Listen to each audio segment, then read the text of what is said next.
Morning everyone, Beck here from Urban Revolution, just in the garden doing a few little jobs before I head into the shop.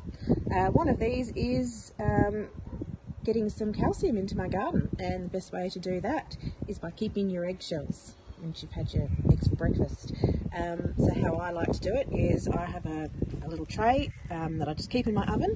Every time we have eggs I just chuck the shells in there, and then I just give it about 10 minutes in the oven, which I just do it in conjunction with when I have my oven on, and I just cook the eggshells to make sure there's no fresh egg left that's going to go smelly.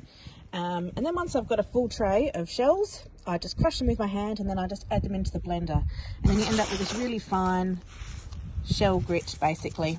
That makes it easy then to incorporate into your soil, and the plants will be able to take that up really easily. Plants need calcium in the garden. It's helpful for building their cell structure. And it also is great if you have slightly acidic soil that you need to remediate, and this will sort of just help bring that pH back into balance. So it's as simple as just grabbing a couple of handfuls and just throwing it into the garden.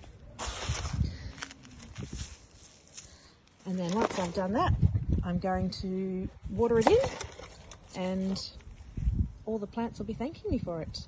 So happy days. Catch you around.